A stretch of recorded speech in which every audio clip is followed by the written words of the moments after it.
BusinessNet Explorer, product news podcast channel. This is BNE Product News, supporting specifiers and buyers. This podcast is sponsored by the BNE Product News podcast library. Well, hi, this is Mick de Leiburne for BusinessNet Explorer, and welcome to a special edition Brand Leader podcast for our BNE Product News Building World series, providing a swimming pool ventilation industry update for 2026. Today we are with swimming pool ventilation industry expert, indeed some may say industry guru, and a very popular guest on this podcast, Martin Killen, CEO of Recotherm, discussing the hot topic of how to achieve optimum energy efficiency in the most energy hungry building in a council property portfolio, the leisure centre. Martin joined us on the phone. Hi Martin. Hi Mick. So Martin, why focus on leisure centres when we talk about energy use in council buildings? Yeah, as you mentioned in your introduction there, leisure centres are the biggest energy user in the council portfolio of buildings. Around 70% of the energy used in that leisure centre goes into the swimming pool. That's heating the air and heating the pool water. But of that 70%, 65% of that goes to the air handling unit. So any improvements in the air handling unit side can have big savings for carbon and cost savings. So what's the first priority for reducing pool hall energy? Efficient ventilation with heat recovery. There are still a few full fresh air systems out there, but they're getting less and less. Most systems in the country now have proper controlled fresh air, as we call it, with heat recovery. It gives you a comfortable conditions in the pool hall for the bathers, and it's the most cost-effective way to recover the heat reused and from the exhaust air. And beyond ventilation, what else matters? Where is the heat coming from? Where is the heat that is supplied to this air handling unit coming from? Traditionally, this would have been a boiler, but more often than not now, it's coming from a heat pump because of the government's policy to reach net zero. But which heat pumps? Because there are a lot of different refrigerants on the market. Well, what refrigerants are we talking about? Traditional heat pumps have used HFCs like R410A and R32, which have high global warming potential, commonly referred to as GWP. R410A, for instance, has a GWP of 2088. R32, it's much lower, but still 675. The alternatives on the market now are propane, which they're referring to as R290, which has a GWP of 3, and R744, which is CO2, which has a GWP of 1.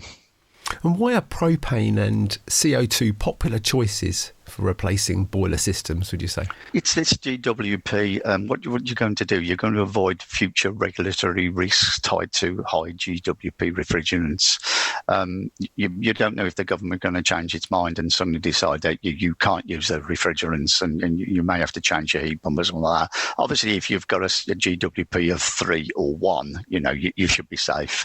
And then they can be used. They are, efficient heat pumps and suitable for leisure centres. How do CO2 and propane heat pumps differ in performance? CO2 heat pumps can reach a much higher temperature, up to 90 degrees C. I mean, one important point to realise is that when most refrigerants are working within a heat pump system, they're actually changing state. They're going from a liquid to a gas, and then from a gas back to a liquid. CO2 isn't doing that. It's remaining as a gas throughout the process. So it has to operate with a very large water temperature difference, typically something like 90 degrees slow with a 35 degrees C return. Propane operates much similar to a normal refrigerant, and it produces water, but it can produce water up to 70 degrees C, which is still, equivalent with most boilers today. But it can also operate at much lower temperatures, say 50 degrees or something like that. And obviously, as the lower the temperature, the better the COP you get out of the system. It can also operate with small delta Ts. You could only have a 5 degrees delta T on the water, or maybe a 10 degree delta T, as opposed to the 45 degree delta T or 55 degree delta T you're working on the CO2 system. And what about cost and complexity? The CO2 systems operate at a much higher pressure, requiring more robust and thus expensive components. Typically, there's significantly higher capital costs than the propane unit. Propane systems are generally cheaper to build, but require flammable refrigerant safety measures and trained servicing staff. So what's the recommended solution for a leisure centre, would you say? My recommendation, and I know that of one particular company that are doing this, is to have a hybrid approach. I'd have a small CO2 heat pump dedicated to the domestic hot water, the showers, and a propane heat pump for pool heating and space heating. That uses the CO2's high temperature ability for the showers and the propane's higher COP and more flexible performance at lower temperatures for the pools and the halls. How can we improve the propane heat pump's efficiency for pool heating? I've said to you that this propane heat pump can produce water at 60 degrees C. So if you design that, you'd have a much smaller pool water heat exchanger. But if you designed it with water temperature on the 35 degrees C, it's still going to be fine when we go up to 60 degrees C, but it means that we can operate the propane heat pumps at a much lower flow temperature, 35 degrees C, meaning they get a better COP out of it. So it's about designing the heat exchanger so they can operate at the lower temperatures. And what if installing 2 heat pumps isn't feasible? Obviously that's quite an expensive way to do it, having 2 heat pumps, but I'd use a single propane heat pump, and I'd preheat the domestic hot water in a vessel, and then have the water going from that vessel to another vessel or an inline heater or some sort of something that actually served out to the showers. So you could store the water at, say, 50 degrees C. It's coming in from the mains at 10, heat it up to 50 degrees C in a vessel that the propane heat pump is serving, and then just boost it a little bit up to the final temperature when you're going off to the showers. It's a lower capital cost, and it's manageable efficiency trade-offs. Got it. Any final practical notes? As with all heat pump systems, they work better with buffer tanks. So, you must put your buffer tank in and size that appropriately for your systems. And if you're going to use the propane, you've got to be the service requirements of R290. You've got to make sure the unit will have to probably be stored outside because of it's inflammable and that.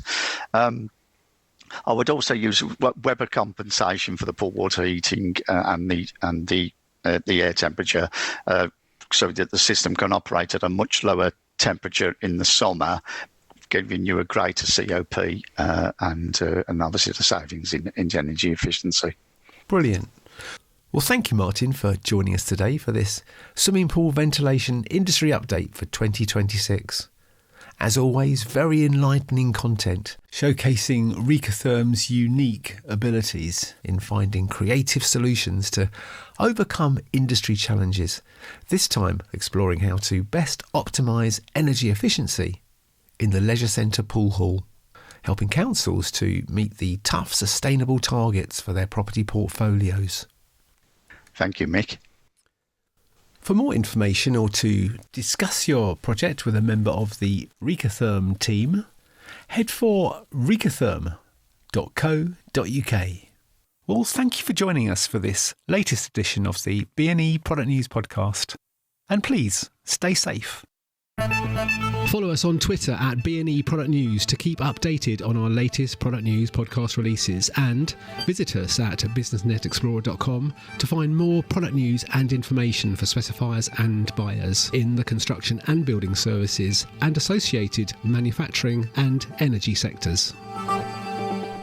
BusinessNet Explorer podcasts are now available via the Apple Podcasts app, iTunes and on Spotify. You can subscribe to access our existing content and, of course, to receive every new podcast that we publish in audio format.